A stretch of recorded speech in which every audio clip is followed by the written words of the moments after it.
que me hizo nuestro, que vino de parte de nuestros delegados.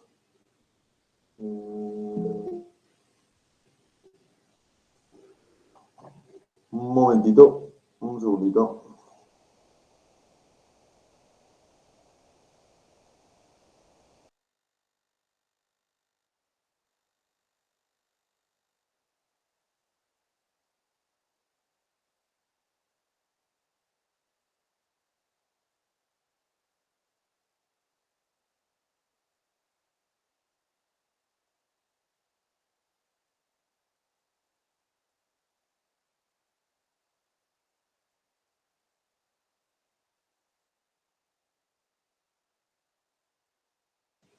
Estaba diciendo, hay un pedido de nuestros delegados de hacer una suerte de repaso más temporal, lo que es el tiempo, antes del examen del lunes.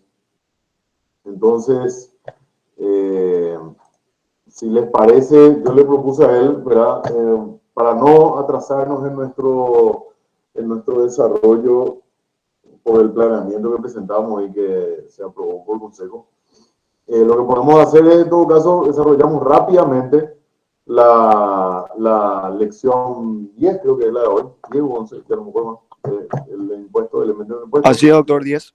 Bueno, rápidamente hacemos la 10 y una pasada rápida, porque en realidad la lección no es tan larga y es, hasta si se quiere, bastante reiterativa de cuestiones que ya vimos. Entonces, lo único que sí hay puntualizaciones que se tienen que hacer, por supuesto, y diferenciaciones. Pero después de eso pasaríamos a, si ustedes tienen preguntas o algo, porque hacer un repaso de las 7 lecciones en 40 minutos yo creo que nos va a dar el tiempo. En todo caso, vamos puntualmente a las consultas de las cuestiones que nos le haya quedado claro, si les parece. Y ubicamos eso en el programa, vemos dónde está, a qué se refiere y así avanzamos. ¿Le parece? Espectacular, profe. Bueno, Sí, profesor, perfecto. igual yo creo que la mayoría de las cuestiones ya habrán recordado porque las hablamos bien en clase y creo que los conceptos fueron aprendidos. Igual no está de más nunca repasar, ¿verdad? Pero bueno, entonces comenzamos rápidamente con los elementos del impuesto que son los que corresponden a la lección 10. Hay que recordar que hablamos en lecciones anteriores de los elementos de la obligación tributaria. Hay elementos que son comunes, ¿verdad? Al momento de hablar de la imposición propiamente, del momento voy a poner esto en silencio, porque si no, suena el teléfono y me acuerdo.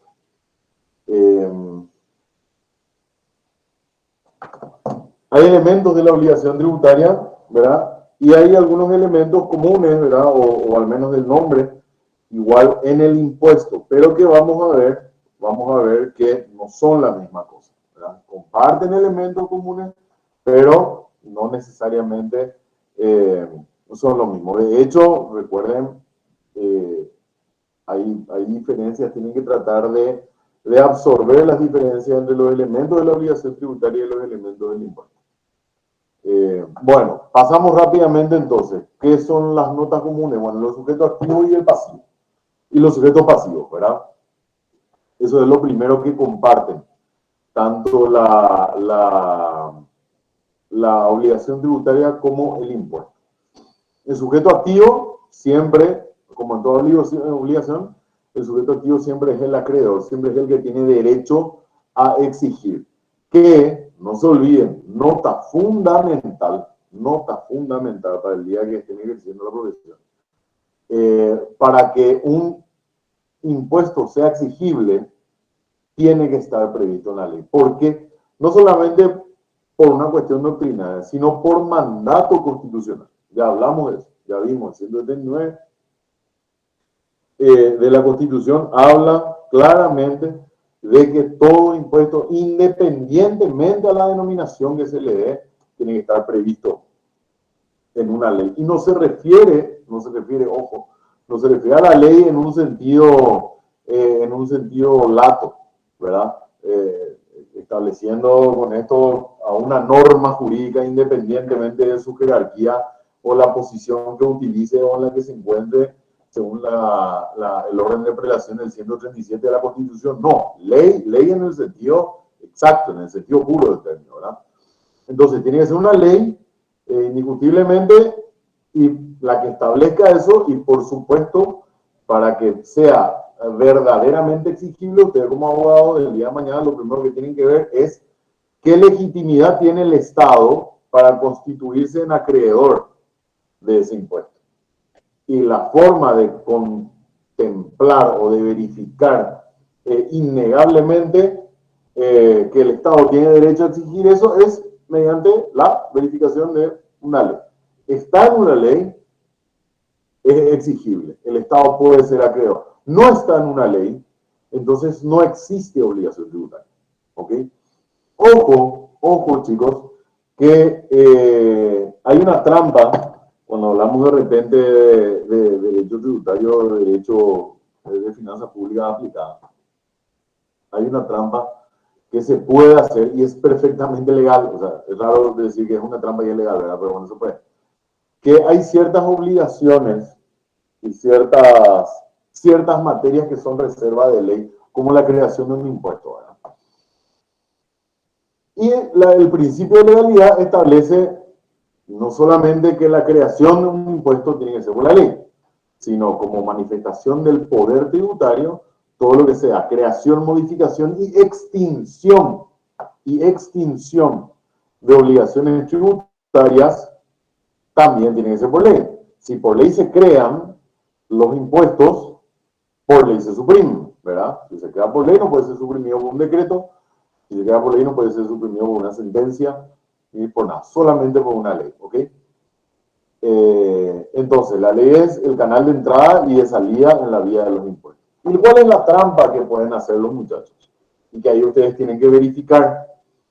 Es común que veamos nosotros que, bueno, hablamos del régimen tributario y lo primero que hacemos es mirar a ver si, bueno, en mi caso yo lo tengo desde el 2004, ver si está en el código tributario, ¿verdad? Pero hay muchas disposiciones que no están contempladas, ¿verdad? No están escritas en la ley tributaria, que están al costado, que están en normas dispersas, etcétera, etcétera. Entonces, ¿qué hacen los legisladores en muchos casos? No voy a hablar de creación de obligaciones tributarias y de impuestos, porque eso sería algo muy, muy jugado, inclusive para el propio Poder Legislativo, pero sí la derogación temporal. Y les voy a contar una anécdota para que vean cómo esto funciona y es perfectamente legal. No es legítimo, pero es legal.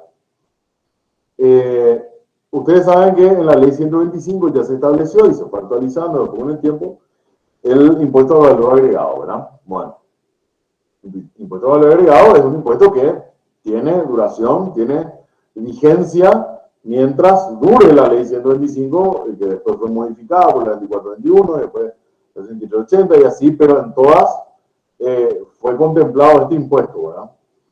Y uno de los hechos generadores, acá un spoiler, ¿verdad? Uno de los hechos generadores del impuesto de valor agregado es la importación de bienes. De hecho, cuando ven tributación aduanera, se van a dar cuenta que la aduana lo que hace básicamente es establecer toda una arquitectura burocrática, una ingeniería para la percepción principalmente de lo que tenga que ver con la importación de bienes, ¿verdad? O sea, son impuestos al comercio exterior. Bueno, entonces, ¿qué es lo que sucedía? En cierto periodo legislativo, donde estaba un senador, que ahora puedo decir, ¿verdad? Porque fue una figura pública. Recuerdo que fue el senador Alfredo Jaegui, que el senador quería comprar una aeronave. Obviamente, las aeronaves no se fabrican en Paraguay, entonces tenían que importarse, ¿verdad? La aeronave que el señor quería tenía que importarse. Entonces, ¿qué hace el senador? Al momento de tratarse el proyecto de de Presupuesto General del Estado, que es una ley,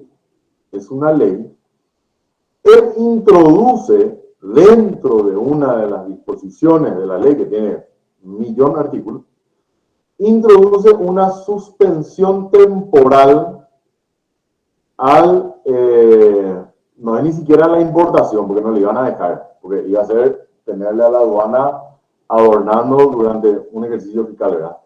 Era suspender la aplicación del impuesto al valor agregado a la importación de aeronaves.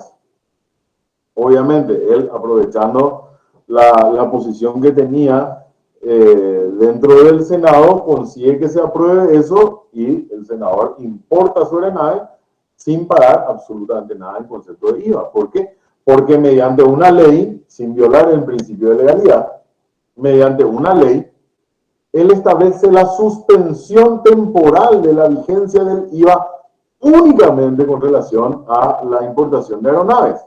Obviamente, ¿cuántas aeronaves se habrán importado durante ese año? Y capaz que 2. Una de él y alguien más, o 3 a lo mucho, ¿verdad? No es algo que sea tráfico comercial muy común que digamos, ¿verdad? Entonces, al margen de que modificó, de que utilizó el sistema, manipuló el sistema, fue una operación legal. ¿Por qué? Porque mediante una ley, aunque sea de vigencia temporal como el presupuesto, mediante una ley se suspendió la vigencia de un impuesto puntual. ¿Ok? Por eso les decía, fue legal, no fue legítimo desde el punto de vista moral, económico, de la competencia, lo que quieran llamarle, pero fue legal. ¿Se violó el artículo 139 de la Constitución? No se violó. ¿Por qué? Porque se hizo una modificación de un impuesto mediante una ley. Pero es una ley del presupuestaria que dura un año, pero es una ley. Es una ley. La Constitución no dice que sea una ley especial y no general. Dice ley. Doctor, no sé si usted no era muy chico todavía. Después, inmediatamente después del golpe, se hace un blanqueo. Y había una empresa española que iba a hacer caña dulce.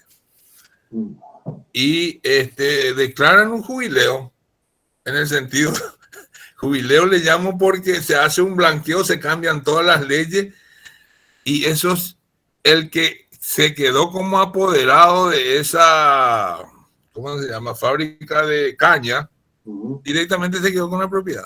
Por creo que menos de 1.000.000.000 de guaraníes, porque debía un montón. Y también se suspendió eso como para hacer esa cosa legal y ilegal.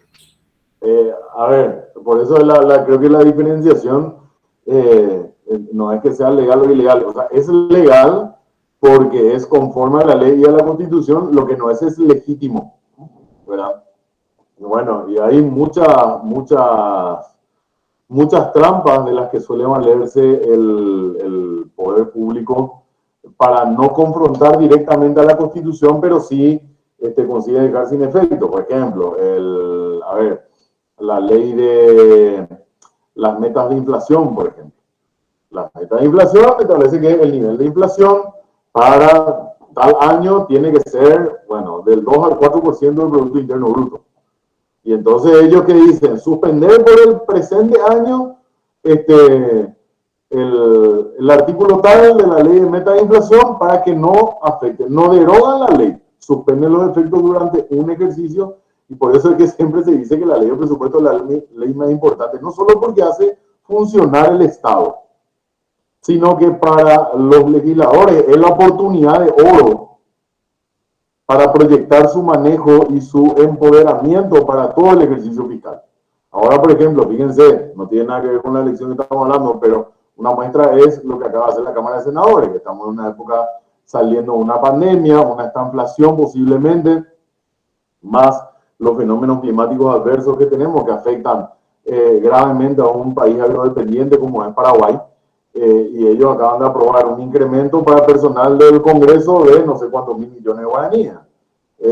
Entonces, es legal, y sí, es legal, no es legítimo, pero bueno, En el caso que estoy diciendo, vemos la importancia de verificar. Yo esto les comento a ustedes para que el día de mañana, cuando salgan a la profesión, tengan alguna herramienta. Algunos se va a acordar. ¿Sí te acuerdas lo que dijo el profesor de finanzas una vez? Del tema de la manipulación. ¿Y te acuerdas que era que dijo que había que controlar para ver si un impuesto era exigible? Sí, dijo que lo de la ley. Ah, bueno, vamos a mirar a nuestra empresa o a la empresa de nuestro cliente, le quieren cobrar un impuesto, vamos a ver si es legal. Y ahí entonces, desde ahí empiezan a ver ustedes, y no solo la obligación tributaria, sino el impuesto puntualmente, el Estado tiene legitimación suficiente para ser acreedor. Repito, sujeto activo del impuesto es el Estado siempre y cuando esa calidad de sujeto activo o de acreedor se la dé una ley. Si no tiene mandato legal, sea por una ley temporal como la del presupuesto, o sea una ley especial, no puede ser acreedor y en ese caso ustedes van a poder articular los medios necesarios para liberarle de esa obligación a sus clientes. Se entiende obviamente el Estado en general, ¿verdad? Estado fisco incluye a la Subsecretaría de Estado de Tributación, que es donde se percibe la mayor parte, el grueso de los impuestos, y las municipalidades, ¿verdad? Que cobran otro tanto. El sujeto pasivo, ¿verdad? O el obligado, de nuevo, siempre por ley, se crea la obligación, por ley se establece también la existencia del impuesto y con eso la obligación de pagar, ¿verdad? Este sujeto pasivo va a serlo, habíamos visto, como elemento de la obligación tributaria. Cuando hablamos de los sujetos, siempre de forma independiente de que haya traslación o no. Vimos que hay sujetos incididos, hay sujetos percutidos, hay sujetos de hecho, hay sujetos de derecho. Los dos son, las dos categorías de personas son obligados, sujetos pasivos. En materia tributaria son sujetos pasivos del impuesto tanto personas físicas como personas jurídicas, de derecho privado y también de derecho público. Ojo con esto, que de repente hay gente que le dice, no, pero si es tal ministerio no puede pagar impuestos. ¿De dónde sacaron? Si el Ministerio de Obras Públicas se tiene que poner a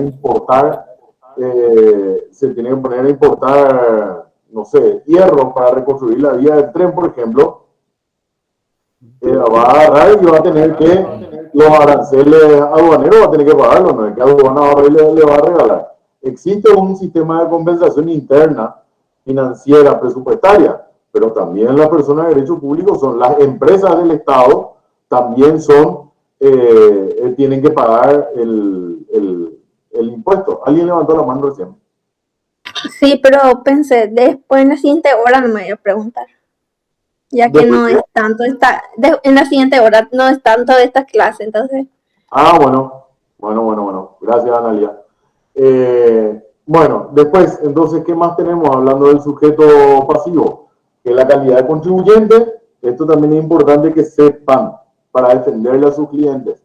La calidad de contribuyente exige un patrimonio autónomo con respecto a otros patrimonios que pueden ser también alcanzados. Y esto es lo que establece muy bien el libro, que se llama unidad económica, con réditos, ganancias, patrimonio propio, que es independiente a los sujetos que se encuentran relacionados con él. Con un ejemplo lo van a entender mejor. Si 3 de los que estamos acá en la clase agarramos y formamos una empresa que se dedique a la explotación ganadera, por ejemplo, la empresa va a estar constituida como contribuyente. Y nosotros, a la vez, también como contribuyente, pero de manera separada. ¿Por qué? Porque la empresa como unidad económica es un ente que genera renta. Y como genera renta, entonces va a verse alcanzada por un impuesto, ¿verdad? Aparte nosotros también vamos a ser contribuyentes, pero no solo por el hecho de recibir utilidades de esa empresa, sino que también vamos a ser contribuyentes del IVA, vamos a ser contribuyentes si importamos algo, pero los patrimonios son separados. Esto porque es importante que recuerden, porque hubo casos anteriormente en que supuestamente por errores se pretendían aplicar sanciones a los a los miembros de las sociedades de algunas empresas, ¿verdad? La empresa tal, que es una persona jurídica, ¿saben lo que es una persona jurídica? La persona jurídica, estamos diciendo, el sujeto pasivo puede ser persona física y jurídica. La persona jurídica es una empresa, o mejor dicho, una empresa es una persona jurídica. Por ende, registramos a Wampa S.A. como contribuyente del impuesto a la renta empresarial. Wampa S.A. está formada por Rubén, Gonzalo y Analía. ¿Ok? Bueno, las deudas de Wampa S.A. van a ser soportadas por el patrimonio de Wampa S.A., no por el de Rubén, Gonzalo y Analía. Y me van a decir, pero la empresa no tiene patrimonio. Claro que tiene patrimonio, sino con qué opera. Para constituir una empresa se tiene que poner un capital inicial. Ese capital conforma un patrimonio. Ese patrimonio, conjuntamente con las ganancias que genere la actividad de la empresa, van a ser las que van a ser utilizadas para responder a la obligación tributaria o al impuesto en este caso. Y toda esa operación es absolutamente independiente a nuestra obligación tributaria de Rubén, Analía y Gonzalo como contribuyentes de otros impuestos. O sea, ¿qué sucede si Wampa S.A. no paga el impuesto a la renta? Bueno, se inicia un proceso de ejecución tributaria. Se le inicia un sumario a la empresa, ¿verdad? Y la empresa va a tener que responder, contestar el sumario, etcétera, etcétera. Se va a decir después al final que la empresa debe tanto. Y la plata para pagar, ¿de dónde va a salir? Del patrimonio de la empresa, de las ganancias. Si las ganancias no alcanzan para cubrir la deuda tributaria, bueno, entonces va a procederse a un juicio de ejecución. Ahí se va a embargar el patrimonio de la empresa, no el nuestro, el de la empresa. ¿Por qué? Porque es una unidad económica independiente. Todos podemos ser contribuyentes, pero si formamos una persona jurídica, esa persona jurídica responde de manera independiente a los fundadores, ¿verdad? O a los que componemos, responde de manera independiente ante la administración tributaria. Después tenemos el objeto también que comparte, que es la medida de riqueza, ¿verdad? Que interesa a la obligación del impuesto. O sea, es la riqueza que sirve para medir el impuesto. Es la manifestación de la riqueza. Y constituye su materia, obviamente. Es la exteriorización material de esa riqueza. Y no se tiene que confundir el objeto de la obligación tributaria con el objeto del impuesto. ¿Por qué? Porque ¿cuál es el objeto de la obligación tributaria? Como elemento de la obligación tributaria, el objeto. ¿En qué consiste? Recuerden, en la prestación pecuniaria, en el pago. El objeto de la obligación es el pago. El objeto del impuesto es la porción de la riqueza de una persona física o una persona jurídica sobre la que recae, sobre la que impacta el impuesto. ¿Ok? Y con esta parte del programa se entiende mejor.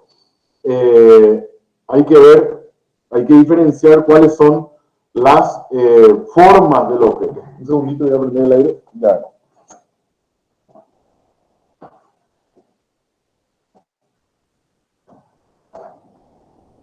Hay que ver cuáles son las formas del objeto del impuesto, que puede ser 3.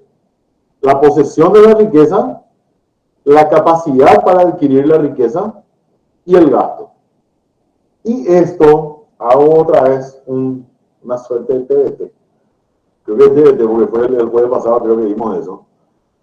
Cuando hablamos en una parte de los nuevos fines del sistema impositivo.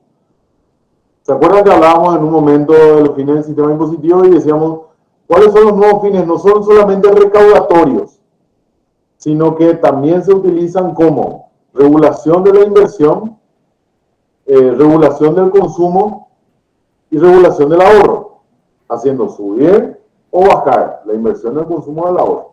Hablamos de esas 3 cuestiones cuando hablamos de los nuevos fines del sistema impositivo. O sea, algo más que solamente generar recursos para que el Estado pueda atender a las necesidades públicas.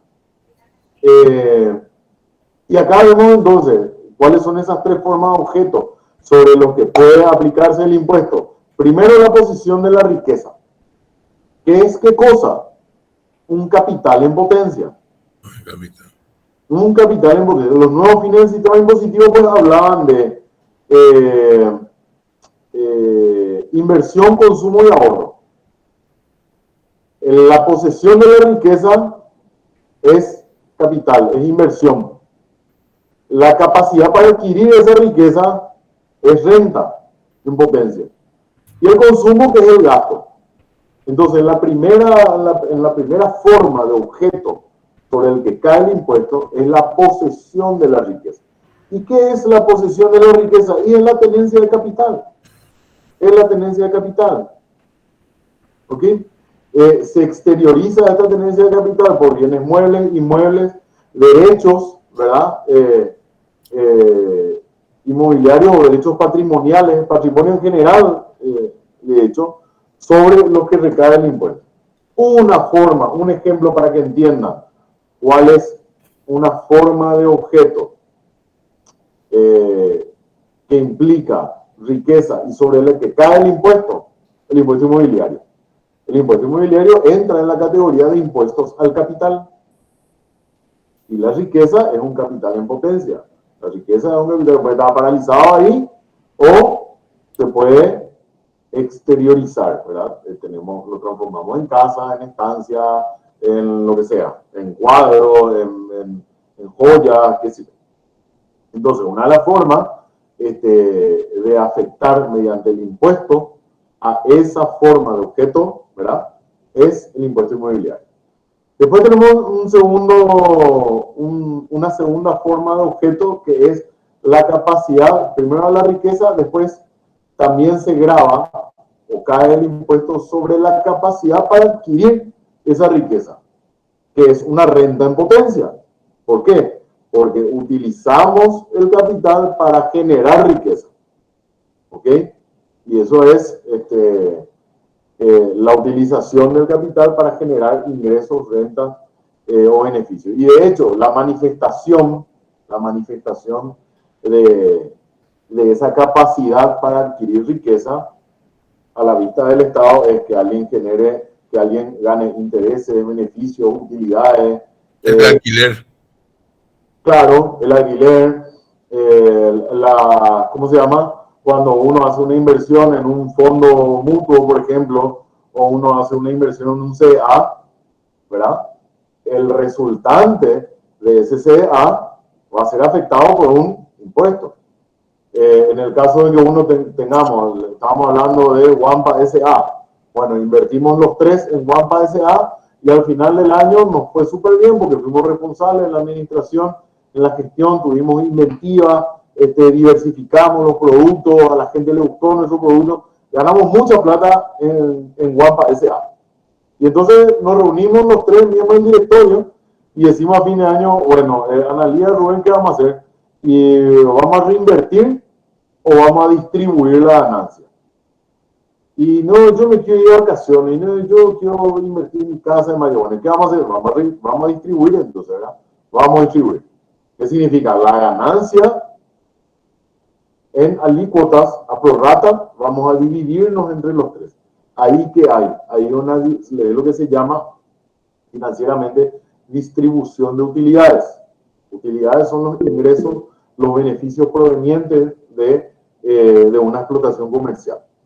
Entonces, hay un impuesto luego que se llama impuesto a la distribución de utilidades. Entonces, ahí tenemos el ejemplo en que el impuesto recae, impacta sobre esa capacidad de adquirir riqueza o sobre esa renta en potencia. Y la tercera forma, ¿verdad?, que puede asumir el objeto del impuesto, que es de lo que estamos hablando, es el consumo, que no es otra cosa que el gasto. O sea, es el empleo de la riqueza para la satisfacción de las necesidades. No hay, como en el caso que estábamos hablando, no hay reinversión. Nosotros gastamos en el cine, gastamos en comprar, salir a comer algo, una actividad ociosa, salimos a, no sé, nos vamos de viaje, vamos a una empresa de viaje y compramos el pasaje, un paquete para salir de viaje. Bueno, Ese es el IVA, doctor. eso es el IVA. De hecho, ustedes miran la ley 125 y en sus modificaciones, ¿verdad? La categoría de impuesto al consumo tiene dos, que son el impuesto selectivo al consumo, que es un impuesto que grava, impacta el consumo, el gasto, pero sobre una categoría específica de bienes, una categoría puntual de bienes, ¿verdad? Que le enseñaba el profe Liceche que eran, esto ya está un poco desfasado, hoy en día ya no, con los cambios económicos no tiene razón de ser. En principio fue concebido para gravar bienes de consumo que se consideraban suntuarios. Por ejemplo, la joya, qué sé yo, los juguetes, la bebida alcohólica, etcétera, etcétera. Pero en esa, por ejemplo, entraba el agua mineral. Y no se puede decir que el consumo de agua mineral sea un gasto suntuario, ¿verdad? Pero de cualquier manera, lo que tienen que recordar es que hay una categoría expresa de bienes que si uno consume va a ser alcanzado por el impuesto selectivo al consumo.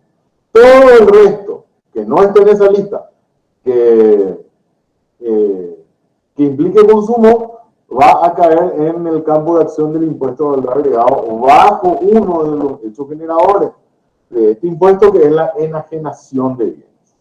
Entonces ahí tenemos las tres formas que puede asumir el objeto del impuesto.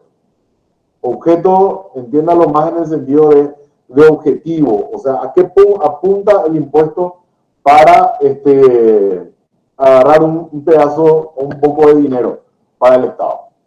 ¿Okay? La forma del objeto, entonces, posesión de riqueza, capacidad para adquirirla y gasto. Esos tres son los objetos del impuesto. Mientras que, reitero, objeto de la obligación tributaria, cuidado porque esa es una cáscara de banana, objeto de la obligación tributaria es la prestación, es dar el dinero. Objeto del impuesto es la manifestación de riqueza sobre la que va a caer el impuesto, o que va a ser afectada por el impuesto. Después la partida es más sencilla, habla de cuántum del impuesto, que es la parte del impuesto que corresponde a cada unidad contributiva, ¿verdad? Da el ejemplo, luego el libro que dice, si hablamos, es la alícuota, y decimos que, da el ejemplo que si decimos que el impuesto es del 5%, está expresando que el quantum, cantidad del impuesto, es de 5 centésimos por cada unidad contributiva. Después la fuente del impuesto, ¿verdad? Pasamos rápidamente. Habíamos visto que en la obligación tributaria, la fuente, desde el punto de vista jurídico, solamente podía ser la ley, ya que es en virtud a lo que establece el principio de legalidad tributaria, no puede admitirse jamás que exista un impuesto sin una ley que lo habilite, ¿verdad? Ahí teníamos artículos acá de la Constitución, el 44, el 179, el 180, el 181, que todavía son más específicos, son resultado de la aplicación de este principio de que no hay tributo sin una ley que lo autorice, ¿verdad? Pero desde el punto de vista financiero,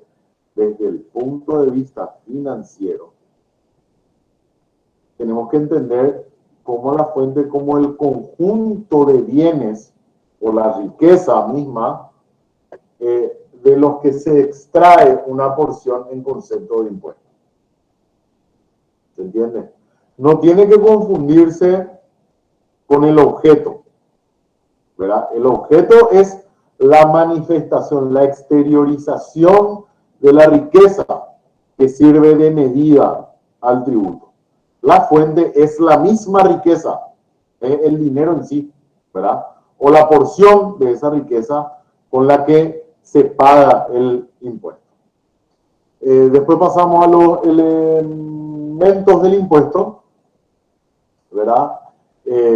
donde los autores señalan que pese a la intención, al propósito, a la finalidad de establecer los tributos o el impuesto en sí, meramente con un fin recaudatorio, se ve que estos impuestos pueden tener efectos no solamente en cuanto a la economía o en cuanto al fisco, ¿verdad? Como manifestación de una fuente de ingreso para las arcas del Estado, sino que tienen varios efectos que tienen que ser tenidos en cuenta. Y cuando lleguemos a un punto, voy a recordar a ver si estuvieron en estos días atentos a las publicaciones periodísticas. Primero que habla el programa es de los efectos psicológicos, que estos efectos le pueden dar al contribuyente una comprensión, ¿verdad?, cabal o exacta de la carga tributaria. O, por el contrario, le puede dar al contribuyente a una impresión, a una imaginación apartada de la realidad en cuanto a qué significa un sacrificio mayor. Las causas de un exceso, o por el contrario, de una falta de sensibilidad, si quiere llamarse, en los contribuyentes, son la ignorancia del contribuyente respecto al impuesto, no sabe qué es lo que le va a grabar, ni por qué, ni cómo le va a afectar, sabe nomás que se creó, que se metió un impuesto. La ignorancia de los efectos remotos del impuesto. Se puede citar también la percepción, depende del estado anímico en que uno está. Si le llegan a decir se aprobó un nuevo impuesto y uno acaba de sacar la lotería, le calienta 3 pepinos, ¿verdad? Depende de varios estados que afectan a la psiquis o que tienen relación con la cuestión mental del contribuyente, ¿verdad? Crea muchas manifestaciones distintas los efectos del impuesto. ¿Y por qué es importante esto? ¿Por qué interesa? ¿Qué efecto psicológico puede tener el impuesto? Y porque simplemente se tiene que analizar eso al momento de la planificación de la estrategia tributaria. Por ejemplo, les dije recién, respecto a percibir la creación de un nuevo impuesto o el incremento en la tasa o alícuota de un nuevo impuesto en un momento sensible de la vida del contribuyente. Por ejemplo, ahora todo el mundo está saliendo de una pandemia, todos estamos saliendo. Todos estamos tratando de hacer que los ingresos y los recursos lleguen hasta fin de mes o hasta el momento en que podamos generar nuevos. Si ahora mismo, en un momento de sensibilidad, de hipersensibilidad a flor de piel en materia económica, viene el presidente de un estado saliente, de un gobierno saliente, y justo en época electoral viene a decir, vamos a aumentar 10% más el impuesto de renta personal, o vamos a aumentar del 10 al 20% el IVA, eso va a generar un estallido social. ¿Por qué? Porque no se tuvo en cuenta el efecto psicológico. A lo mejor puede ser que necesite, supongamos que el presidente saliente quiere agarrar y antes de irse hizo un cálculo y los de Hacienda le dijeron, si vos aumentás desde acá hasta agosto el 10% del IVA, pagamos toda la deuda externa.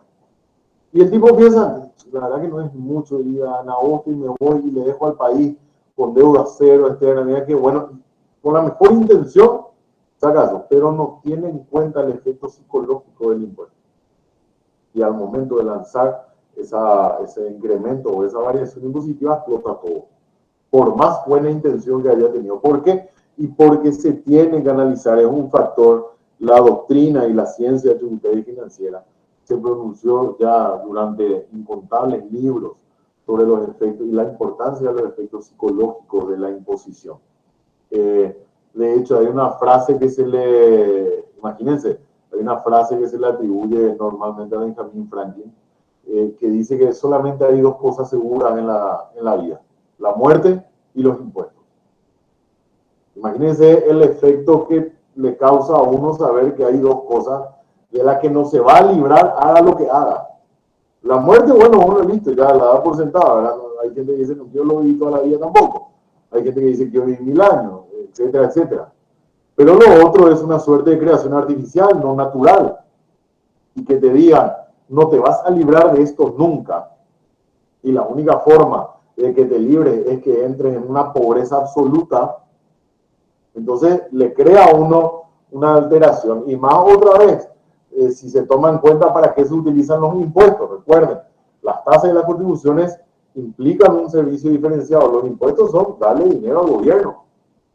Más otra vez, tiene que atenderse la figura, por eso se mide el grado de aceptación en la población y en los votantes respecto a los gobernantes, porque eso se utiliza también conjuntamente con los efectos psicológicos del impuesto al momento de decidir si se va a modificar o no un impuesto, se va a crear o no un impuesto.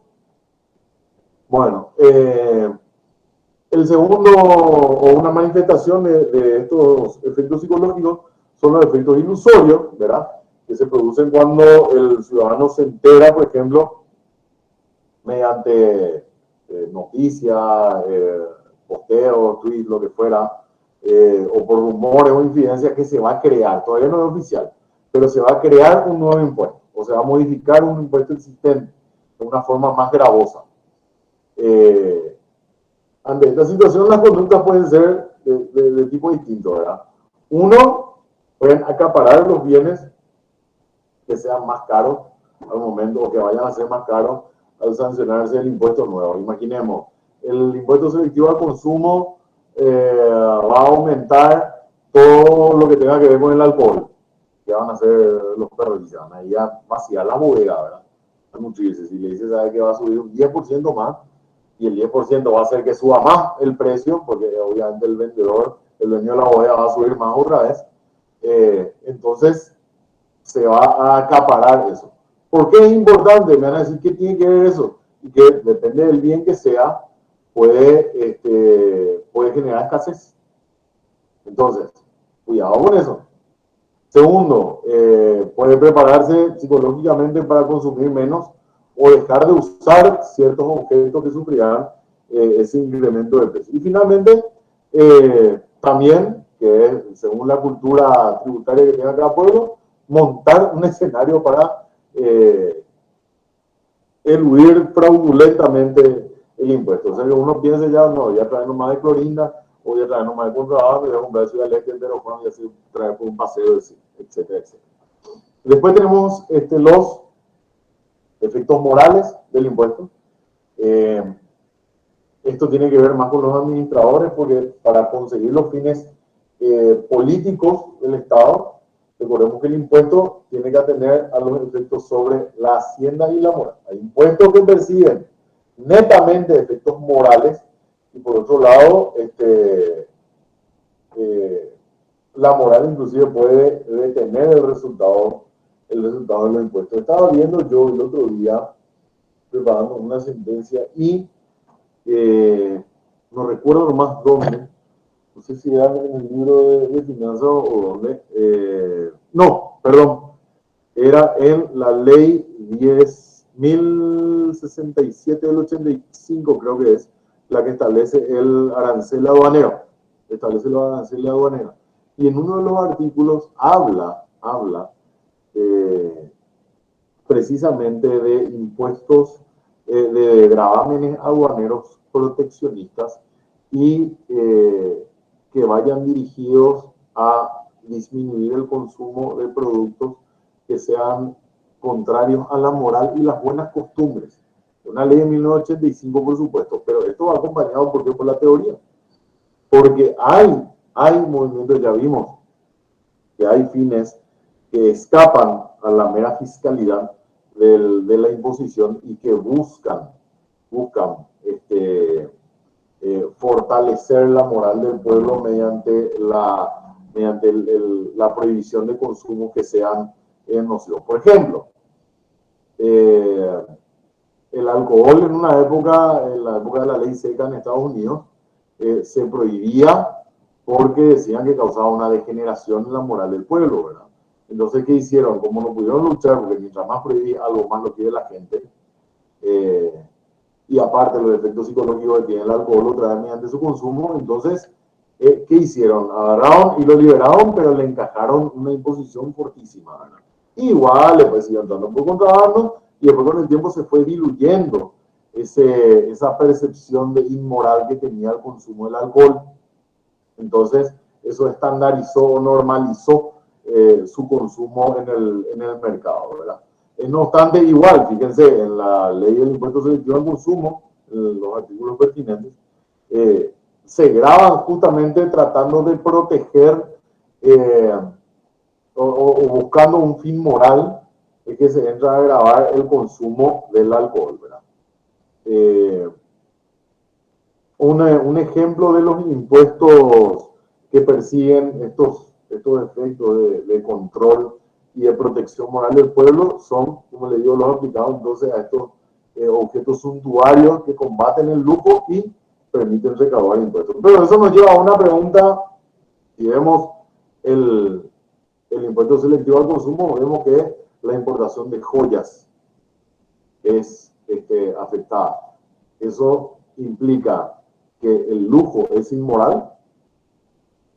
Nos plantea, por ejemplo, otras más preguntas que respuestas, ¿verdad? Pero bueno, de cualquier manera, no se puede negar que existen efectos morales del impuesto y que se construyan. Hoy en día ya no tanto, pero muchos de los impuestos que vienen de antigua data buscaron en el momento, en la coyuntura de ese momento, proteger la moral del pueblo y por eso establecieron impuestos sobre ciertos bienes.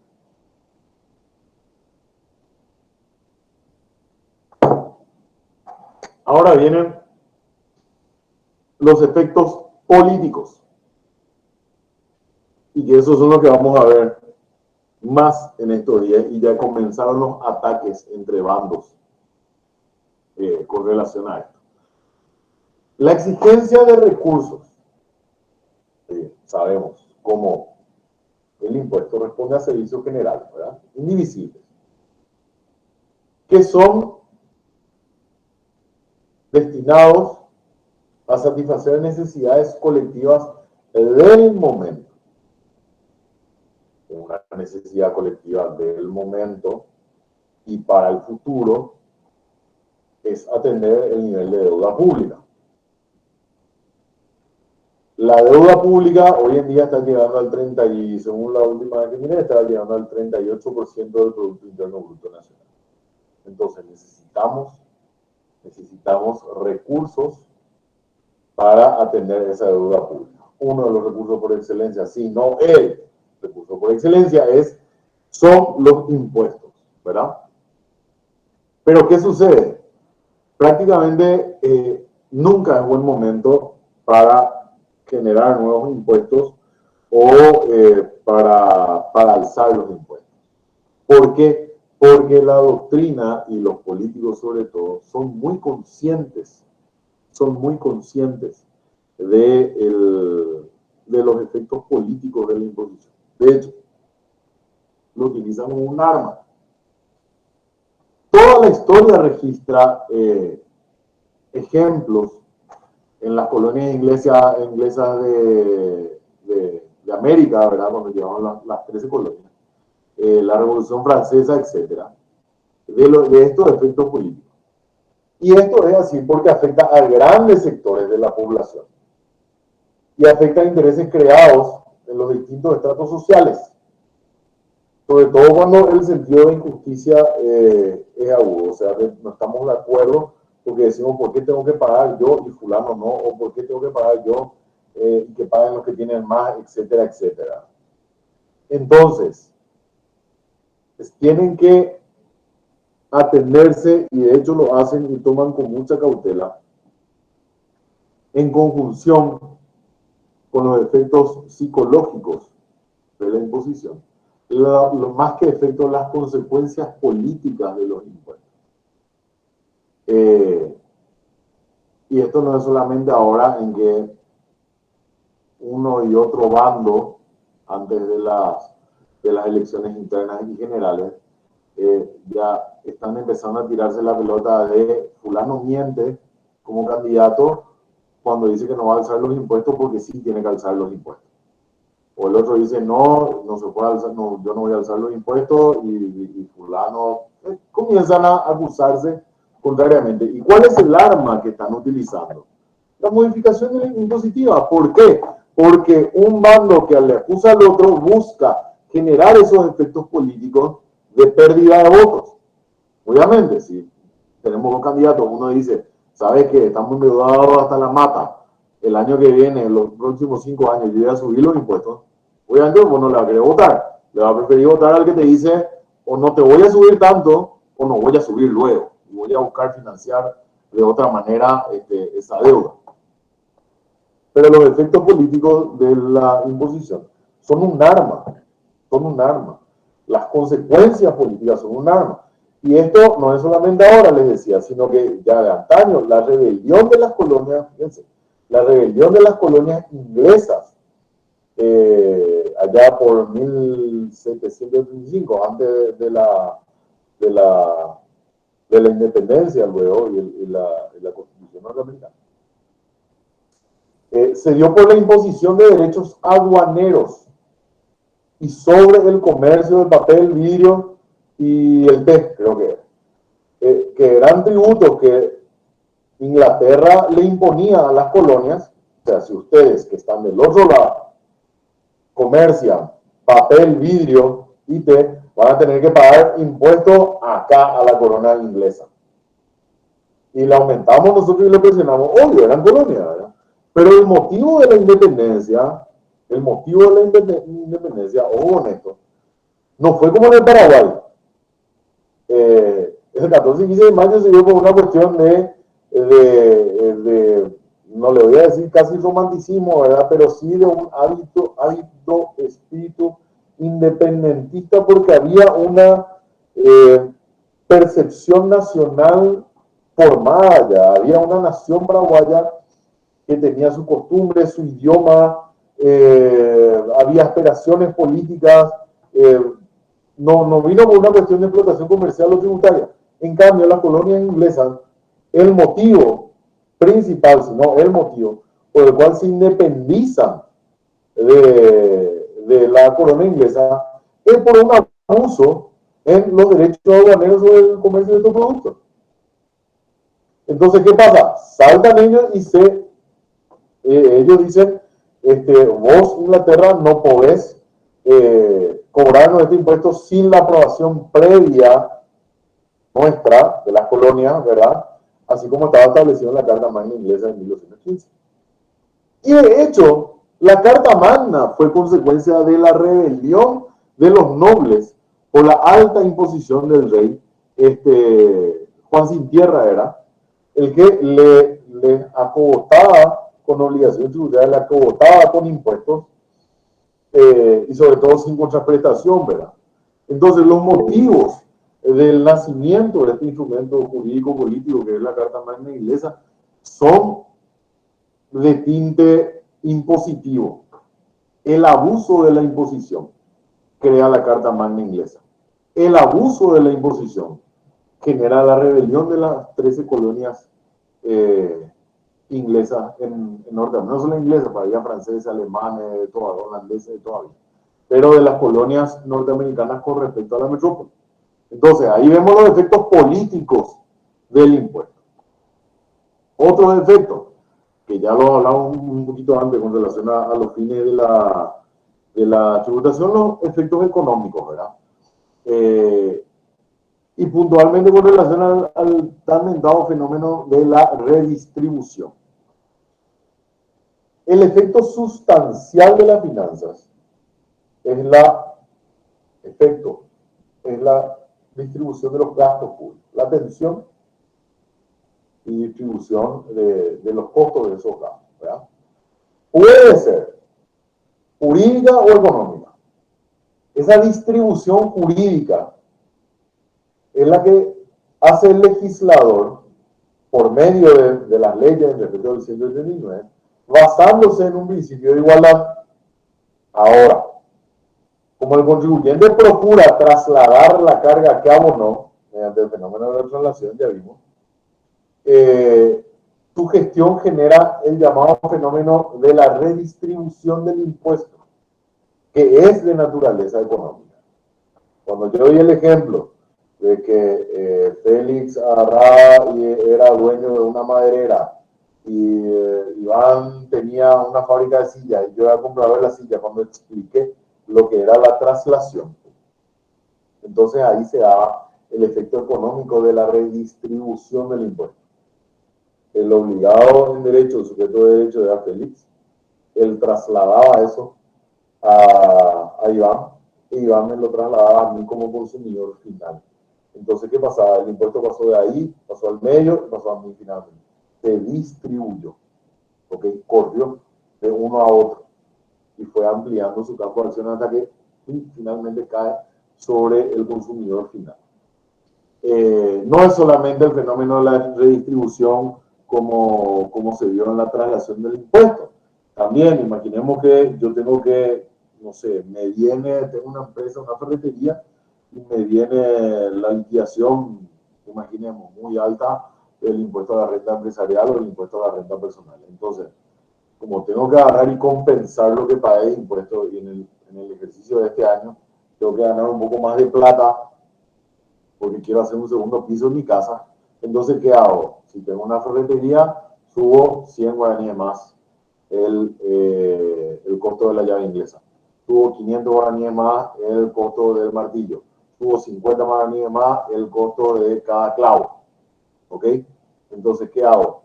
Mediante movimientos económicos, ¿verdad? Voy distribuyendo el impuesto. Lo que yo pagué de impuestos, económicamente se traslada a los precios que yo le cobro a los clientes, ¿verdad? Para generar recursos para mí. Iván. Sí, doctor. En este efecto económico del que hablas, el libro menciona que es necesario saber quiénes son los contribuyentes de hecho. ¿A qué se refiere con eso? ¿Quiénes son los contribuyentes de ellos? Para mí lo que dice que prescinde. Por ello es Dos, necesario saber quiénes son los contribuyentes de hecho, dice. O sea, el contribuyente de hecho. efecto económico. Sí, en la última parte dice, por ello es necesario saber quiénes son los contribuyentes de hecho. Para saber sobre qué parte de la economía recae en definitiva la exacción fiscal. Ahí está la frase completa. O sea, te está Ah, diciendo, es necesario saber quiénes son los contribuyentes, de hecho, quiénes son los que finalmente pagan, pero no saber en el sentido de exactamente mediante esta operación quiénes pagaron, si fueron Higinio, Oscar, Florencia e Iván, sino saber si es el consumidor final de la señora que vende yuyo en el mercado, quiénes son los que más están siendo afectados por esa distribución. Por ejemplo, si le aumenta para el impuesto a la renta empresarial un monto muy alto a Perfecta Automotores, que son representantes de BM en Paraguay. Entonces, sabemos que Perfecta va a agarrar y va a querer aumentar su patrimonio. ¿Y qué va a hacer? A cada BM que vaya a vender en adelante le va a subir $1,000 más. Imaginemos. Un efecto burdo, ¿verdad? Un ejemplo burdo. Va a subir $1,000 más. Los contribuyentes de hecho, imaginemos que somos 2 o 3 acá en la clase que estamos en condiciones de comprar un BM 0 kilómetros. Saber quiénes somos, cuando dice el libro, se tiene que saber quiénes son los contribuyentes. De hecho, se refiere a saber qué estrato de la sociedad o qué parte de los contribuyentes son los que se ven más afectados por eso. Sabemos que la doctrina o el Estado nos va a buscar saber, nos va a empezar a averiguar cómo le afecta el hecho de que haya subido $1,000 más mediante la redistribución a los vendedores del mercado. No va a ir a buscar ahí saber quiénes son los contribuyentes de hecho, porque sabe que esos contribuyentes no van a ir a comprar un BM. Va a ver en, qué sé yo, el registro que tenga de los grandes contribuyentes, por ejemplo. ¿Okay? Hay una oficina de grandes contribuyentes del Estado. Entonces va a ver a qué sector de la población, no en el sentido de saber exactamente quiénes son con nombre, apellido y cédula los contribuyentes de hecho, sino qué sector de la población que va a ser un contribuyente de hecho, ¿verdad? Porque en la operación de enajenación no se sabe quién es no hay una lista de contribuyentes como en el caso del impuesto a la renta empresarial o la renta personal. No sé si respondí o no yo. Sí, doctor, muchas gracias. ¿Vale? Bueno, avanzamos rápido para tener más tiempo. Los efectos económicos vimos entonces. Ahora, habla de amortización o consolidación y capitalización. Estos conceptos son realmente conceptos económicos y financieros también, ¿verdad?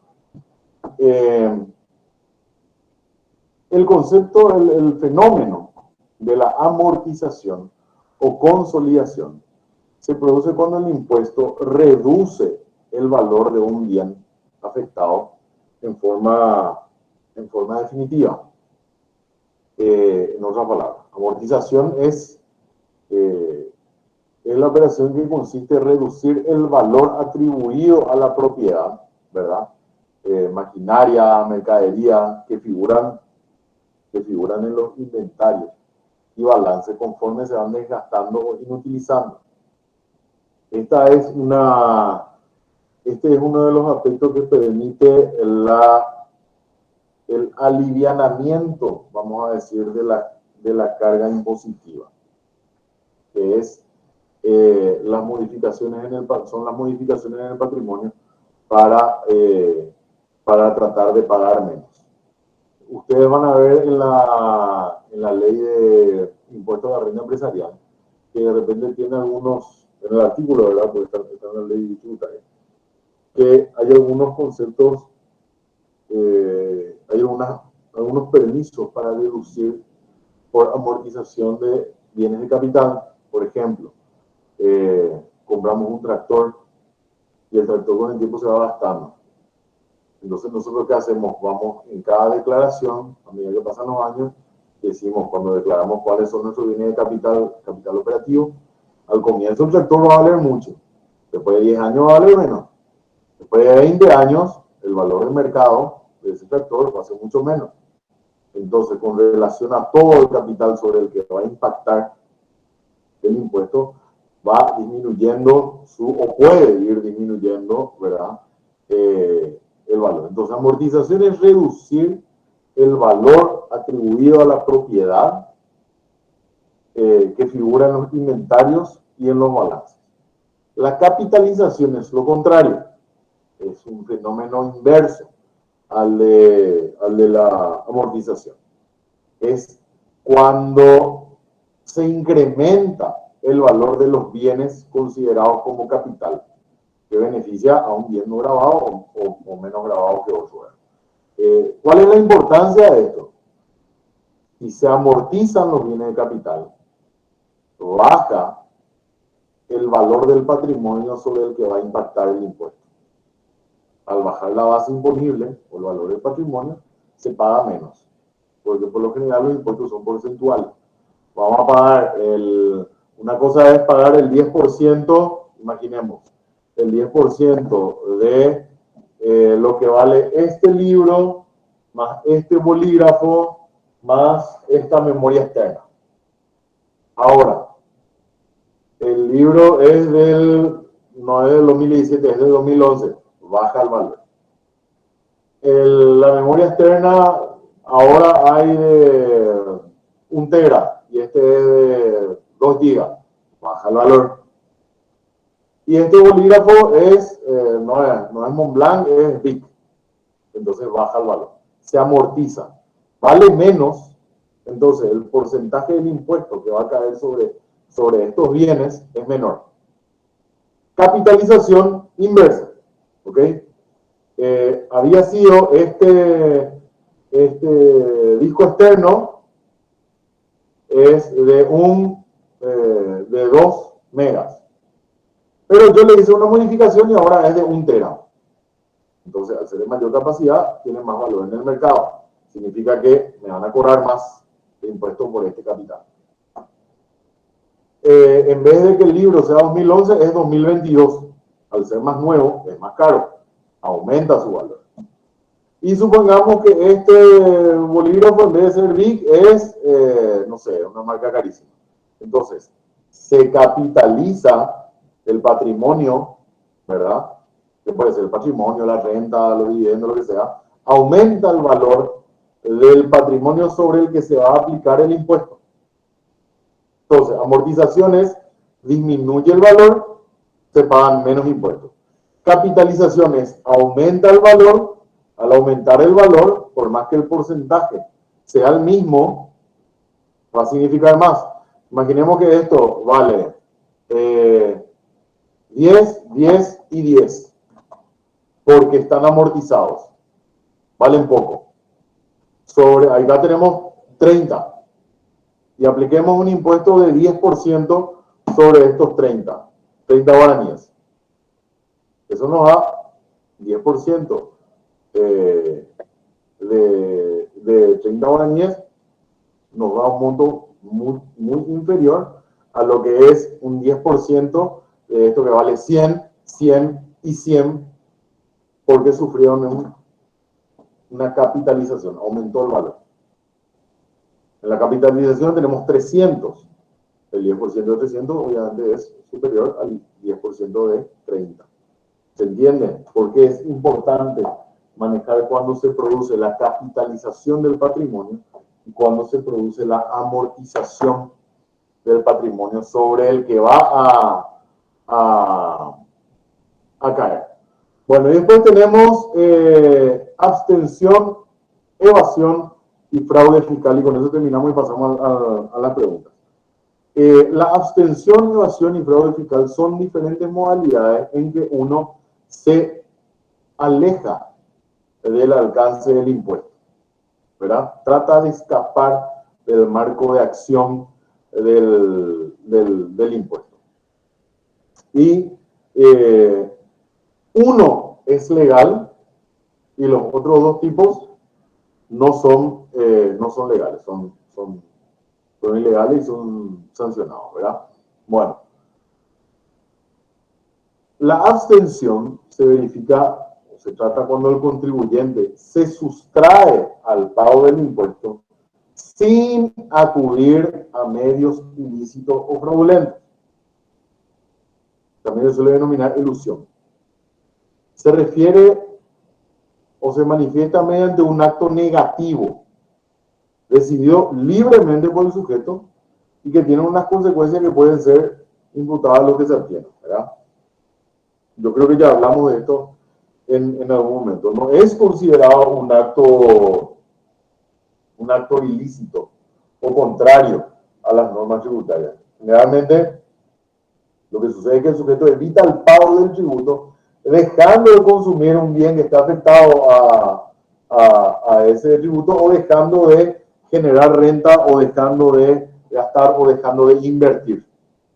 Por ejemplo, vamos a abrir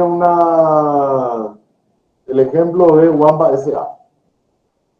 Yo sé que ahora está en vigencia un impuesto a la distribución de utilidades que me parece a mí, a mi economía, que no quiero pagar. Me parece que me va a afectar demasiado, porque voy a tener que presentar la declaración jurada adicional y otro contador me va a cobrar más caro por hacerme el cálculo de la distribución de utilidades, etcétera, etcétera. No quiero. Entonces, ¿qué hago? Salgo de Wampa S.A. y se quedan los dos compañeros solamente. Es perfectamente legal. ¿Lo hago para qué? Para abstenerme de la obligación tributaria. Me aparto. O en el caso de, no sé, consumir un bien que esté alcanzado. No quiero pagar el impuesto al tabaco, impuesto selectivo al consumo. No quiero que me caigan a mí, me carguen el impuesto al tabaco. ¿Y qué hago? Bueno, y dejo de fumar. ¿Para qué? Y para no pagar. El ejemplo más práctico, me voy hacia San Miguel y de repente digo, no quiero pagar el peaje. Tengo la opción de agarrar, retomar y volver. ¿Ok? Entonces, la abstención o la elusión son actitudes que toma el contribuyente o el ciudadano y que sirven para no encontrarse sometido, para no dar nacimiento a la obligación tributaria, para no ser alcanzado por el impuesto y no dar nacimiento a la obligación tributaria. Contrario, y acá hay que hablar con propiedad. Lo contrario a esto es la evasión, que es el caso más grave. Hay evasión cuando el contribuyente recurre a medios ilícitos, ocultando la riqueza o logrando que el gravamen afecte a una porción más pequeña de lo que correspondería. Ocultando la riqueza, por ejemplo, sería un caso de evasión por ocultación material. Y lo otro es ocultación económica, cuando conseguimos pagar menos de lo que tendríamos que pagar, ¿verdad?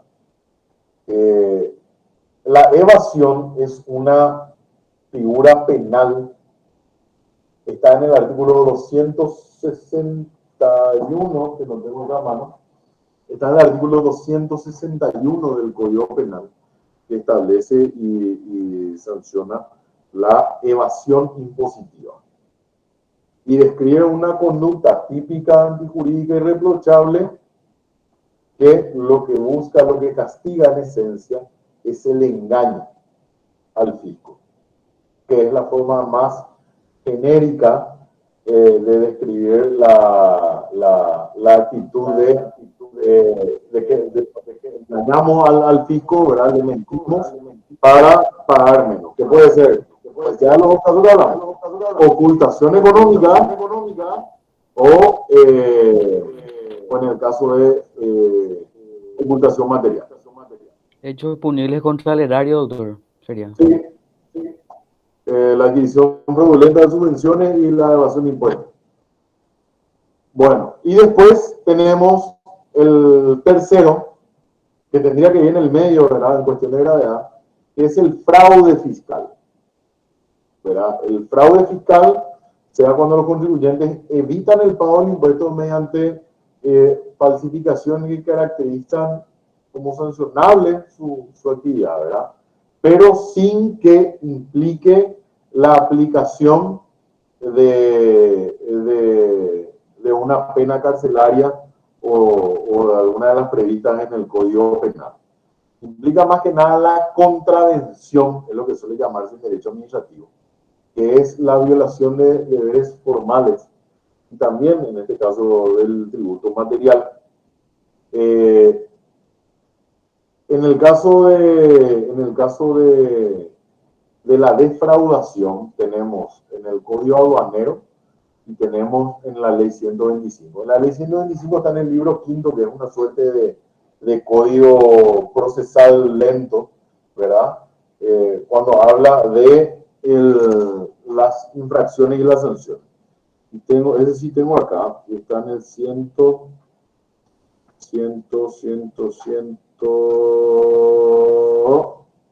acá está, infracciones y sanciones. El 170 dice, son infracciones tributarias la mora, la contravención, la omisión de pago y la defraudación. La defraudación es la más grave. Y se van a dar cuenta del tratamiento que le da la ley de tan grave que es. Dice el artículo 172, defraudación. Incurrirán en defraudación fiscal los contribuyentes responsables y terceros, ajenos a la relación jurídica tributaria, que hayan entrado ¿para qué? Para ayudarle, por ejemplo. Que con la intención de obtener un beneficio indebido para sí o para un tercero, el famoso no vale ahí, no es para mí, yo no hice esto para mí, sino para mi vecino que estaba enfermo, no importa. Realizar en cualquier acto, aserción, omisión, simulación, ocultación o maniobra en perjuicio del fisco. Y acá vemos, acá no hay, como estaba hablando de la ley 125, no hay una sanción penal. Lo que sí tiene es la aplicación de una multa que es entre 1 y 3 veces el impuesto que se haya dejado. Pero no solamente eso es lo gravitante en esto, ¿verdad? Sino que establece dos modalidades que da la ley a la administración tributaria para tratar de descubrir si realmente hubo una defraudación o no. Y fíjense, el 173 dice presunciones de la intención de defraudar. presunción, una presunción legal, ¿verdad? De que el contribuyente tiene la intención de defraudar. Y en el 174 ya habla de presunción de defraudación. O sea, describe lo que es la defraudación como un hecho, resultado, diríamos, en lo penal, ¿verdad? Ya consumado. Después habla de presunción. Puede ser que en este caso haya habido defraudación. Y hace una larga lista de 14 numerales, donde le habilita a la administración tributaria a sospechar de que puede darse un caso de defraudación. Y después inclusive se mete en la psiquis del ciudadano o eventual contribuyente o tercero, cuando prevé la ley la presunción de la intención de defraudar. No es lo que haya defraudado, que haya tenido la intención de defraudar. Y eso permite otra vez habilitar la investigación para verificar si eventualmente hubo una defraudación o no. En el caso de defraudación, recuerden siempre, el menos grave es abstención o elusión. ¿Qué significa? Dejar de realizar la actividad grabada para no pagar el impuesto. No quiero pagar impuestos al café, no tomo café, tomo té. No quiero pagar el impuesto que recaiga sobre mí como contribuyente hecho el impuesto selectivo al consumo de tabaco, no fumo más. No quiero pagar peaje. No quiero pagar, por ejemplo, tasa aeroportuaria. No viajo por el aeropuerto, voy por tierra, por agua, qué sé yo. Esa es la menos grave, no implica una sanción, porque es no dar nacimiento al hecho generador, no nace la obligación tributaria. El segundo en gravedad es la defraudación, que se sanciona únicamente por medio de multas, y está previsto en la ley 125. ¿Ok? Y el tercero, más grave, es la evasión. La evasión castiga el engaño doloso, ¿verdad? Tiene mucho parecido con la defraudación, solo que la diferencia es que ahí sí hay una pena de 5 a 15, creo que era el marco punible, de 5 a 15 años. O sea, puede ser pena, puede ser delito, y tiene otra vez caso agravante que lo puede convertir en crimen. Porque aumenta. Ustedes saben, la diferencia entre delito y crimen es que uno va de 0 a 5 años y el otro de 5 en adelante, ¿verdad? Bueno, entonces puede inclusive transformarse en un crimen. Entonces, del más leve al más grave tenemos la abstención o elusión, la defraudación y la evasión. Cuando hablemos con propiedad, entonces, vamos a tener que decirle al compañero, a la compañera, al periodista o al político o al cuate ahí en el asado que está hablando. No, pues vos estás hablando, no estás hablando de evasión, sino que eso es defraudación. Cuando hubo uno de los casos hubo una simulación que fue castigada por una multa en el Ministerio de Hacienda. No, castigó el Ministerio de Hacienda, entonces es defraudación. La fiscalía le imputó a fulano por defraudación, no. Si hay una figura penal, entonces evasión. ¿Y por qué la diferencia es importante? Por las consecuencias jurídicas de la sanción. Una tiene la pena que es de 1 a 3 veces el monto que se haya dejado de pagar. Y la otra tiene una sanción privativa de libertad. Bueno, y con eso llegamos hasta ahí y avanzamos ya. Todo el mundo, por favor, libro en mano. Los que tengan preguntas, vamos a ir interpretando y tratando de aclarar lo que podamos en el tiempo que nos queda. Analía, creo que levantó la mano y después Rubén. Sí, justo eso último que dijiste. ¿Hay algún tipo de... O sea, ¿cuándo sé que es defraudación y cuándo sé que es evasión? O sea, la base es cuando pasa de parte administrativa, pasa a parte penal, ahí es evasión. O sea, la administración decide qué es defraudación y cuál es evasión. Es importante la pregunta y te voy a aclarar. Dame un segundo y no es mi código.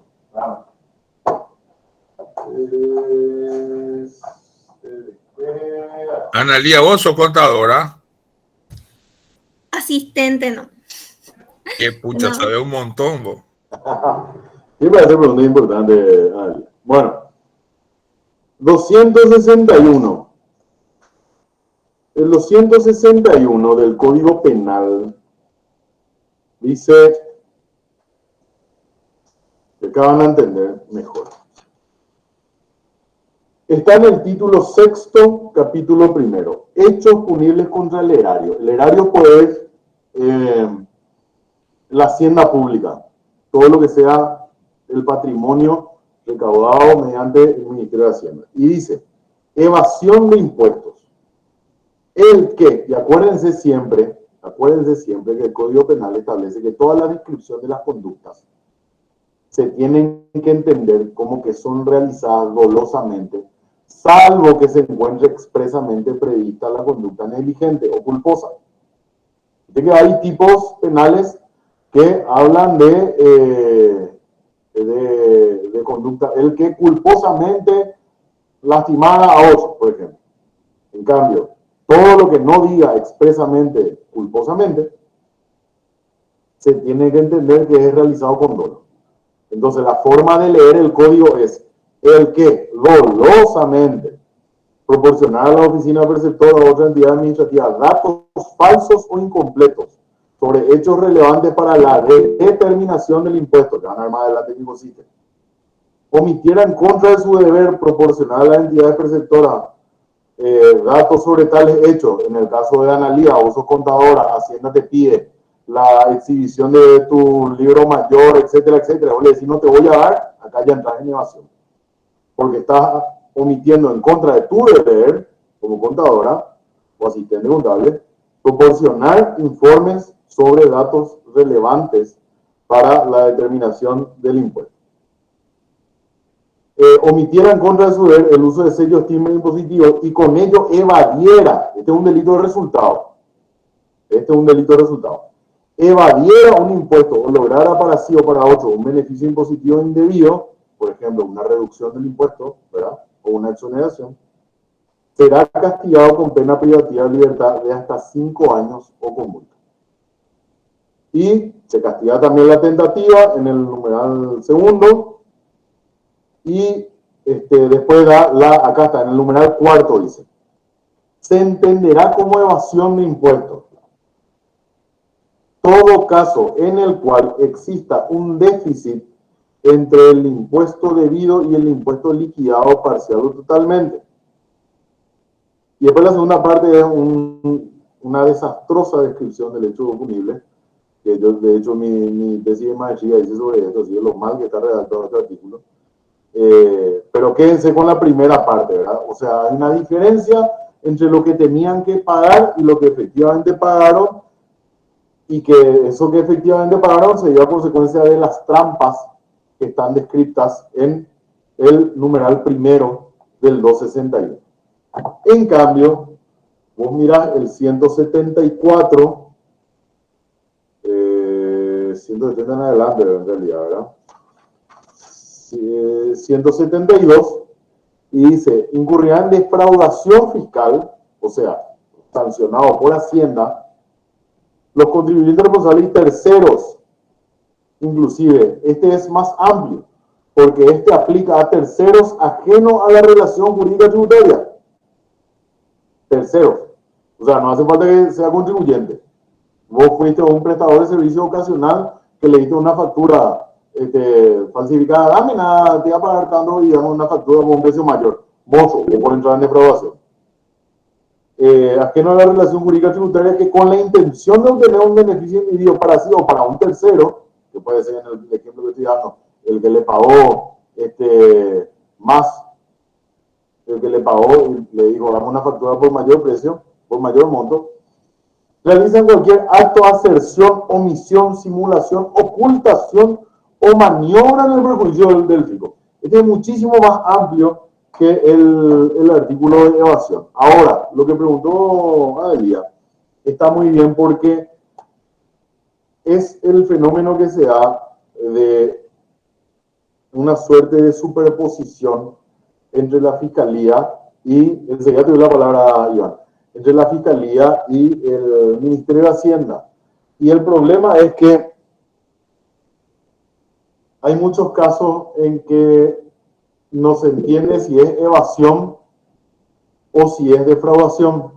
Y hay veces que la Fiscalía inicia un proceso penal por evasión, pero la doctrina y parte de la cátedra, yo no concuerdo tanto, ¿verdad? Pero los más antiguos de la cátedra dicen, el juez penal y el fiscal no tienen elementos ni conocimiento suficiente para entender el proceso de determinación tributaria, para analizar todas las variables, para conocer la obligación tributaria, todo el régimen de exoneraciones, excepciones, y aparte que ellos no tienen la atribución para juzgar un acto de determinación. Entonces, ¿qué hacen? Normalmente, y esto está cuando entra en vigencia la ley de impuestos de renta personal, se incluye al final una figura de la prejudicialidad administrativa. ¿Qué significa? Inicia la Fiscalía un proceso por evasión, entonces se para el proceso penal, se envía al Ministerio de Hacienda para que haga todo el juzgamiento, la reliquidación, y según lo que diga el Ministerio de Hacienda de que hubo o no intención de evadir, ahí el fiscal tiene elementos suficientes para sostener una acusación en un juicio oral. O sea, a la pregunta que vos hiciste, ¿hay una confusión entre los dos? Hay, porque las figuras son bastante parecidas. Pero, por lo general, si a vos te imputan por evasión, vos lo primero que vas a hacer es llevar la discusión tributaria al órgano natural que entiende, que es el Ministerio de Hacienda, mediante un incidente de prejudicialidad administrativa. ¿Qué le estás diciendo al juez? Le estás diciendo al juez penal y al fiscal, espera un ratito, que sea primero el que sabe sobre este tema, el que diga si yo defraudé o si yo evadí o no, y después recién seguir el juicio.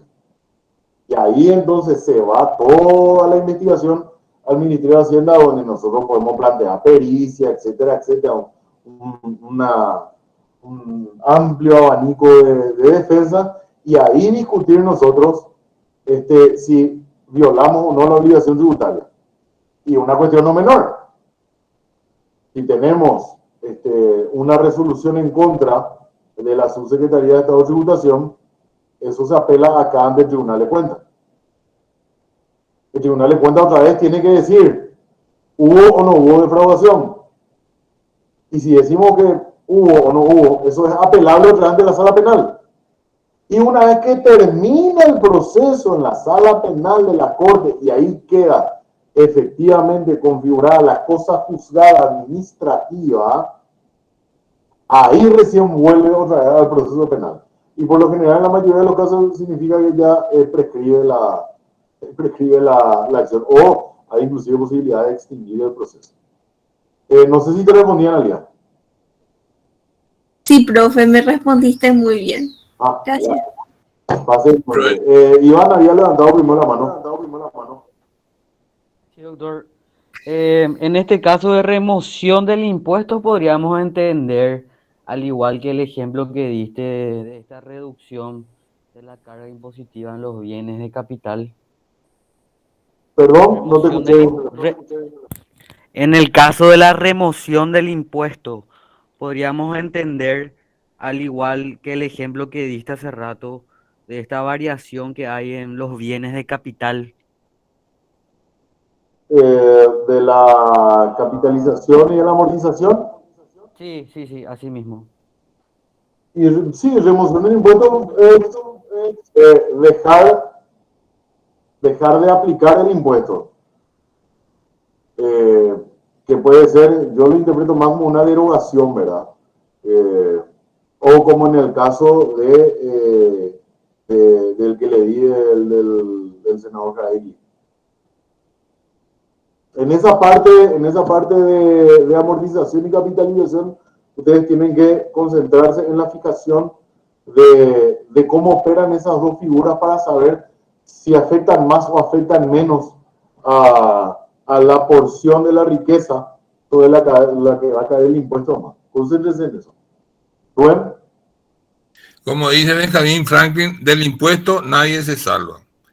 Vos le das a una empresa que te administre tu propiedad. Por X motivo esta empresa no pagó los impuestos que debía pagar por desidia, por X motivo. ¿Quién termina pagando? Yo hice esta pregunta en el 6º semestre a un contador y me dice el dueño paga. ¿Y por qué si yo te di a vos para que me administre, para que me siga los papeles? Porque vos sos el que firmás el balance, me dice. No hay ninguna solidaridad, no hay ninguna responsabilidad compartida con el que administra esa propiedad. Ahí ya saltó Analía que me parece que te quiere contestar. Sí. Sí, quiero comentar que ahora salió una ley para que la responsabilidad sea compartida. O sea, el contador va a entrar y es el que va a administrar, ¿verdad? Entonces, va a sacar su cédula, no me acuerdo del nombre de la cédula, ¿verdad? Entonces ahí va a poder compartir, porque técnicamente ahora mismo vos le das tu cuenta a tu contador y sos vos es el que está presentando. Es tu contador físicamente el que presenta, pero como vos le das tu contraseña Así privada mismo. y personal, Así. vos sos el responsable. Que si no pagaste, yo tengo que volver a pagar si te di el dinero antes, más la multa que me van a enchufar. Así mismo, después civilmente vos podrás reclamarle al contador, ¿verdad? Pero lo que está refiriendo Analía, en realidad es una figura que existe ya hace un tiempo, que es la delegación de la responsabilidad por la presentación correcta de la declaración jurada. El problema con eso es que el contador te tiene que aceptar, porque se presenta un formulario en el cual vos le informás a Hacienda que vos le estás delegando la responsabilidad a tu contador y que si hay un error, el contador va a ser responsable contigo. El problema es que los contadores no quieren aceptar eso y dicen, no, dame nomás tu contraseña y tu clave y yo te voy a presentar. Hay un formulario. Eso me acabo de enterar esta tarde. Hay un formulario. El tema es que los contadores no quieren aceptar porque resulta obviamente más cómodo y menos expuesto trabajar de la manera en que se viene haciendo actualmente. Y el contador te dice, si no querés de esta forma, buscate otro contador. ¿Entendés? Pero realmente yo sé que las empresas que tienen contadores incorporados como personal, suelen obligarle a firmar esa delegación de responsabilidad, porque obviamente al contador le conviene por el sueldo, ¿verdad? Y por mantener la relación laboral. Ahora, esos contadores que actúan como independientes, que vos le pagas 400.000, 300.000, 200.000 por mes, entonces ellos sí te dicen, no, si no querés buscar otro por 200.000 mensual, no voy a exponerme a ser responsable yo imagínate, si es un caso de defraudación, de 1 a 3 veces lo que se terminó defraudando, ¿verdad? Las consecuencias son graves. Pero sí, hay una forma de administrar conjuntamente esa responsabilidad. Es la única que ¿Alguien más? Doctor, podríamos hablar de la clase de repaso, ¿verdad? De otras lecciones. Sí, claro, nos quedan 20 minutos. Yo en lo personal quería, si podría resaltar los puntos muy importantes de la lección 6, contenido esencial de las finanzas funcionales. A ver, espérame que voy a buscar. Equilibrio cíclico de los presupuestos, responsabilidad del Estado a nivel del ingreso nacional. Equilibrios cíclicos. A ver, ¿qué dijimos? Espérame. Esto era... Comenzamos con contenido esencial de las finanzas funcionales. Los equilibrios cíclicos se refería en ese punto, o habla el libro, o habla la lección en ese punto, de una manera de solucionar los fenómenos que son muy comunes en lapsos en la economía, ¿verdad? Ahora, por ejemplo, si te fijas, tenemos un caso donde tenemos una inflación, una estanflación, ¿verdad? Donde hay un aumento generalizado de precios eh, que se mantiene, que no baja, que no varía y que no puede dejarse al arbitrio del libre mercado esto, ¿verdad? Entonces, ¿qué es? ¿Cuál es la finalidad del Estado acá? Tratar de revertir eso. Con el tema de equilibrio cíclico, imagínate que la economía es una rueda. Momento, vos marcas la rueda en un punto y hay un momento en que el punto está arriba donde tenés inflación. Hay un momento donde está en el medio donde tenés una economía equilibrada, de pleno empleo, de precios estables, etcétera, etcétera. Y después en la parte de abajo de la rueda, cuando gira para abajo, que tenés lo que se llama deflación, ¿verdad? Baja el valor. El equilibrio cíclico de los presupuestos implica, o como dice ahí la pregunta, ¿qué significa equilibrar un presupuesto? Significa que si vos estás, tu economía está en un periodo de deflación, vos tenés que adoptar medidas que te lleven hacia, si es posible, hacia un equilibrio del presupuesto o hacia una inflación. La inflación no es del todo mala, ¿verdad? Pero lo que dice, después vamos a hablar sobre eso si quieren, pero lo que te dice el equilibrio es que si vos estás abajo, utiliza tu presupuesto para tratar de ir hacia arriba otra vez. Hacer girar otra vez la rueda. Y si estás arriba mucho tiempo, utiliza tu presupuesto para volver a bajar esa rueda. Volver a hacer girar, que sea un movimiento cíclico. Cíclico significa circular o fluctuante. ¿Entendés?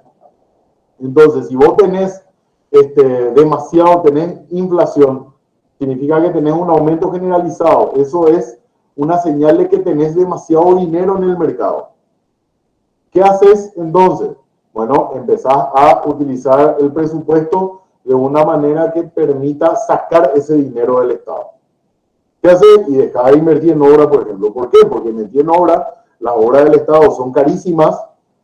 Al pagar el Estado las obras, está metiendo un montón de plata en el mercado financiero. ¿Por qué? Porque le pagan a los trabajadores, le pagan a los contratistas que le pagan a los trabajadores, le pagan a la chipera, al vendedor de ropa, al vendedor de yuyo, al vendedor de almuerzo, etcétera, etcétera, y hace que circule más el dinero. Entonces, ¿qué haces? Retraes la actividad del Estado. ¿Buscando qué cosa? Hacer girar la rueda y que pare de haber dinero. Vos querés que haya menos dinero. Una medida contracíclica, o sea, que gire hacia abajo. Tratás de sacar dinero y por medio del Banco Central, por ejemplo, decís que se aumentan las tasas pasivas. Las tasas pasivas son las tasas que pagan los bancos por depósitos de los ahorristas. Entonces, si vos le decís aumento de la tasa pasiva, de la tasa referencial pasiva, significa que los bancos van a pagar más dinero por el ahorro. Y la gente, en vez de gastar, en vez de consumir, en vez de seguir tirando dinero a la calle, ¿verdad? Comprando, consumiendo cosas, lo que ocasiona que aumente el precio, entonces ¿qué va a decir? No, en vez de gastar en esto, voy a ahorrar nomás. Y como voy a ahorrar, saco el dinero del mercado y lo pongo en un banco porque mi tasa pasiva es superior. Entonces, esa es una de las formas en que el gobierno actúa para adoptar medidas contracíclicas. O sea, si estoy mal, tratar de estar bien. Si estoy demasiado bien, no es tratar de estar mal, ¿verdad? Pero si estoy demasiado bien, hay demasiado dinero, eso es negativo también. Entonces, adopto medidas contracíclicas para volver a buscar un equilibrio en que ni haya demasiado dinero, ni haya demasiado poco dinero. Y se utiliza el presupuesto, que es el que más implica gastos en toda la economía, porque los gastos más grandes los hace el Estado siempre. Se utiliza el presupuesto para influir en la economía, haciendo que haya más dinero, haciendo que haya más circulante, o haciendo que haya menos circulante. Y con eso forzar a una deflación. No sé si me explico yo. Excelente, profesor. Muchas gracias. Bueno, ¿algo más?